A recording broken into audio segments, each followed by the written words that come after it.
আসসালামু আলাইকুম বন্ধুরা, কেমন আছেন আপনারা সবাই? আশা করি ভালো আছেন। আমি আল্লাহর রহমতে অনেকটাই ভালো আছি। তো আজকে আমি নতুন একটা রেসিপি করব, আর রেসিপিটা হলো সবজি রান্না করব। আর আমি এইভাবে সবজি আগে পরে কখনো রান্না করে খাই নাই, আজকে প্রথম। তো ভাবলাম আপনাদের সাথে একটু শেয়ার করি। আর আমি কি কি সবজি নিয়েছি এগুলি আপনাদেরকে এখন দেখাবো।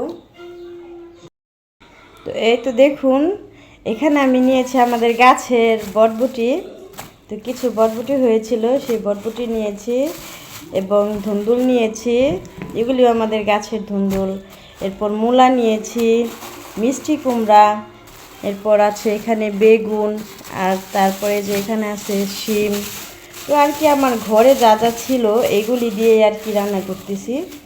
তো বাজার থেকে আজকে কিছু আনাই নাই, ফ্রিজে ছিল, এগুলি বের করে নিয়েছি।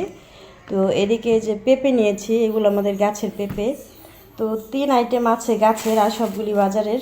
তো এগুলি মিলিয়ে আর কি মশারি ডাল দিয়ে রান্না করব। আমি এমনিতে সবজি আগে পরে রান্না করেছি, কিন্তু ডাল দিয়ে কখনো রান্না করি নাই। তো আজকে আমি ডাল দিয়ে রান্না করব। তো আপনাদের সাথে পুরো রেসিপিটা শেয়ার করব। তো আমার সাথেই থাকুন এবং পুরো ভিডিওটি দেখুন। এখানে আমি সবগুলো সবজি একসাথে কেটে ধুয়ে নিয়েছি, আর এদিকে একটা ফ্রাই প্যান বসিয়ে নিয়েছি। এখন আমি সবজিগুলোকে দিয়ে দিব ফ্রাই প্যানে। তো হাতে মাখানোর মতো করে রান্নাটা করব।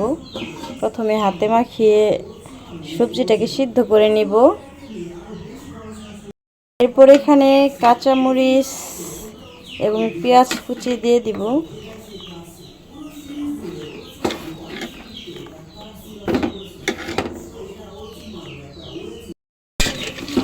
এখন আমি যে ডালগুলাকেও দিয়ে দিব।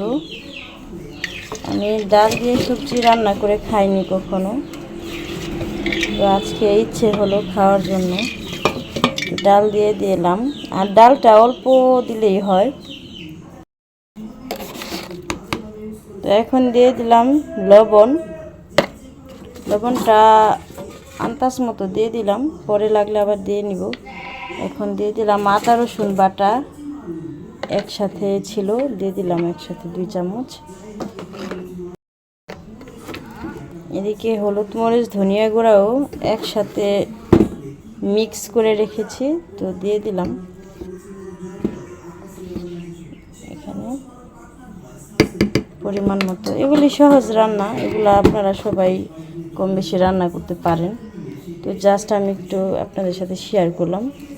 তো এখন তেল দিব না, আমি এইভাবে এখন সুন্দর করে মাখিয়ে পানি দিয়ে দিব, লাস্টে আর কি ফোড়ন দিব।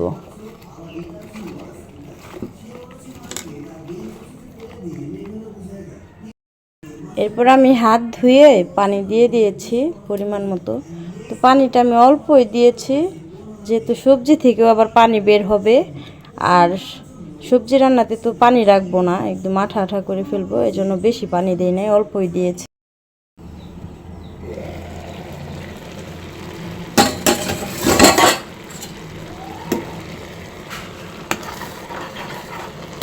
সবজিটা সিদ্ধ হয়ে গেছে, এখন নামিয়ে নিব। ফোড়নটা দিয়ে দিব এখানে।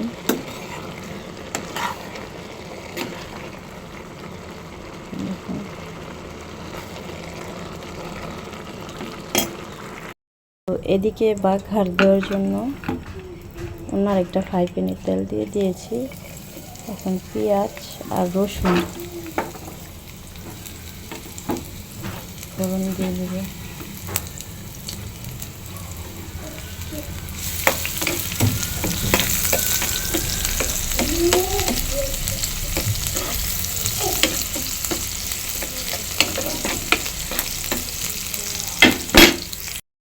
এদিকে হয়ে গেছে বাঘারের পেঁয়াজ রসুন ভাজা।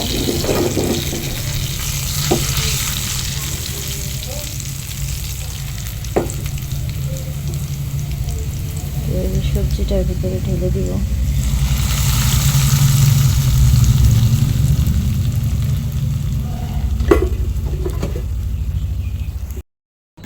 তো এখন ভালো করে নাড়াচাড়া দিয়ে মিশিয়ে নেব।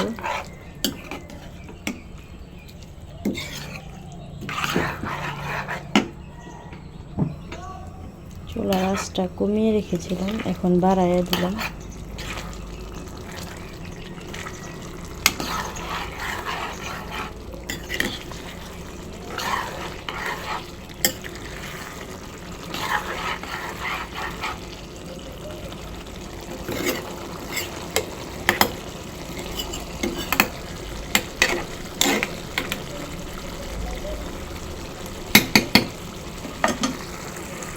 এখন রান্নার শেষ পর্যায়ে ধনেপাতা কুচি দিয়ে দিব।